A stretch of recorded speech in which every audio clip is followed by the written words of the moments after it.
Hello and welcome to this week's CareerWise, the show that will help you in every aspect of a career in teaching, from your bright-eyed induction to your bleary-eyed retirement party.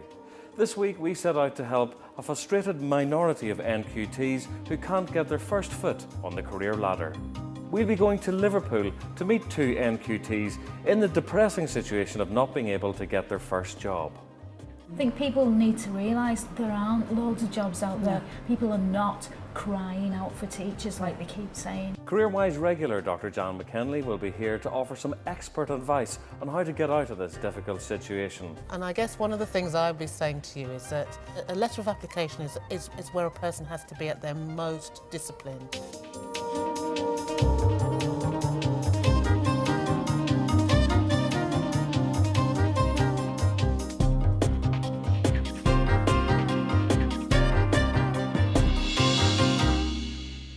Well, we went up to Liverpool to meet Michelle and Sue, two mature NQTs who are finding it difficult to secure a permanent job. So you have to go through another set of vetting. And you have to. But Is that in primary? yeah. So do you think they're even looking at the handwriting and things like that? Yeah. Probably, yeah. Everything's got to be neat and but we were told. When I got towards the end of the GTP, I started applying for jobs. I realised then that really it wasn't going to be as easy as I originally thought, because there was like 150 people applying for all the jobs that around here that I was going for. I eventually got a maternity cover temporary. The school did sort of imply that it could go on longer, because I think they always do, but it didn't in the end. I got 2 terms out of it. And so therefore I've completed 2 terms of my NQT. Time's running out for me because I have done 2 terms now on supply. So I've only got 2 more terms to sort things out.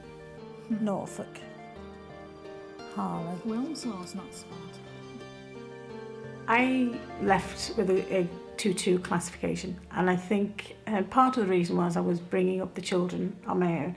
I had to work 3-4 nights a week because I needed that to survive, because your student grant does not go far to bring up a family. I mean, I don't know how people do it, but just because I had a 2-2 doesn't mean to say that I'm any less of a teacher. Doesn't mean to say that I can't teach.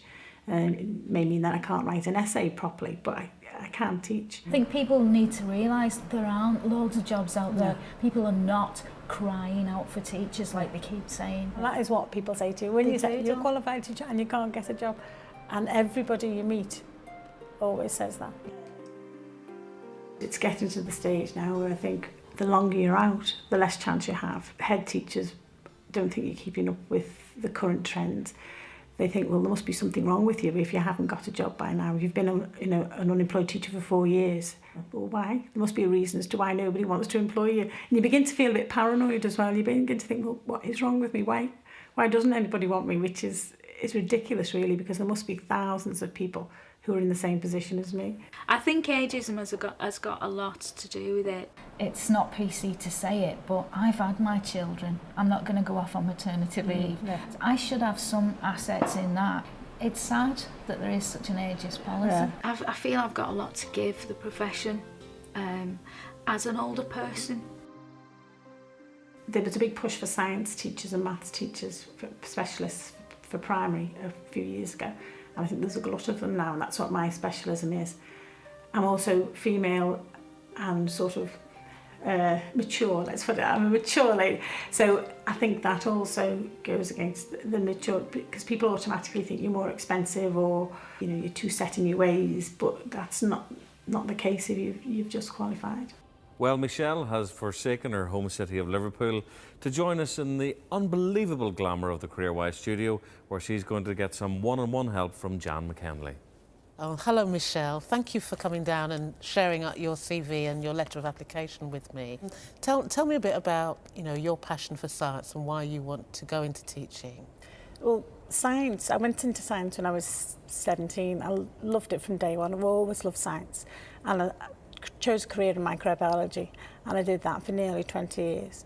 And I decided, well, I had a decision to make. I chose to do teaching but I chose science as my specialism. I think your passion for science doesn't come across enough in your application. Right. And I guess one of the things I would be saying to you is that a letter of application is where a person has to be at their most disciplined.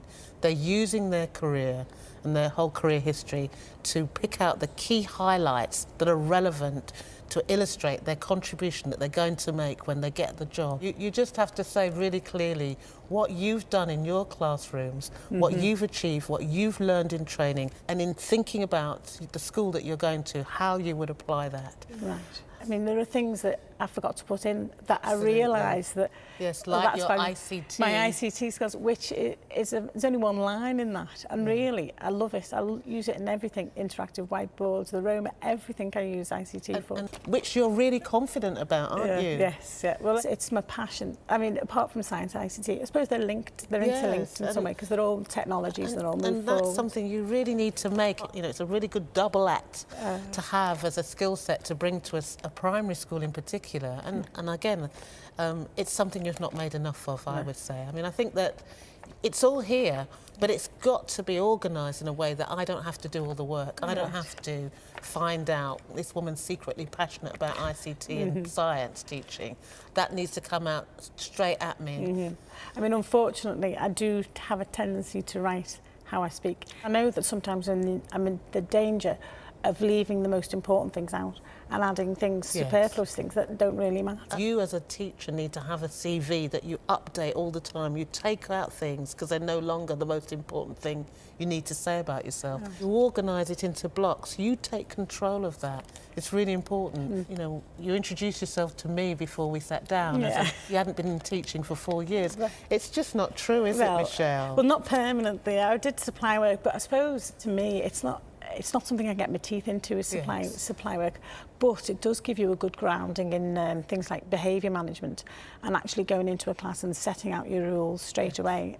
Well, I think there's a lot to say even about that. You know, being confident in behaviour management because of your supply teaching experience is a really important statement to make.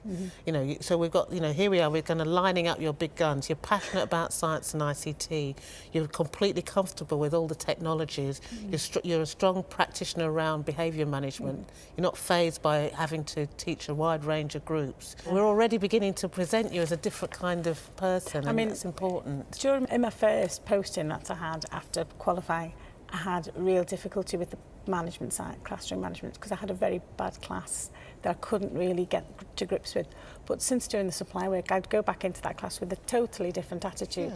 And so it has done me good. I've learned something doing it that way, but I suppose like it's still not getting your teeth into. It's not the same as having your own class that you can claim everything about them. That's right. But you know, that's what you're trying to get next. So with all that experience that you've got, we've got to make it coherent and exciting and say, you know, you're now ready to show to a school that you've done all your homework about them, you've been on the visit, you've looked round and you've seen what a contribution you can make to this school.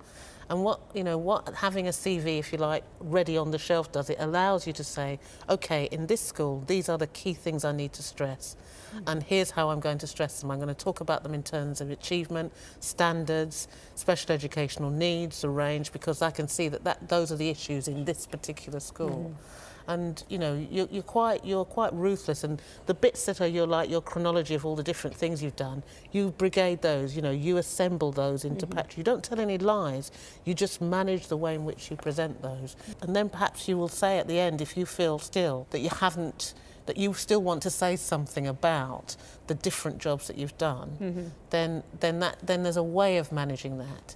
But I would hold on that until it's a question you're asked in interview. It's all here in your professional experience. It's just a question of organising it.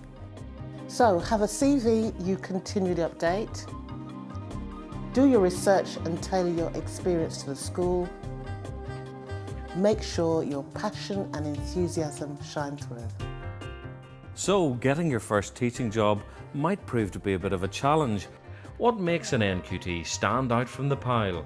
Joining me now in the studio is David Shacklady, Roehampton University's Careers Advisor, Barry Hancock, Teacher Training Consultant, and Colin Bell, a Local Authority Recruitment Manager.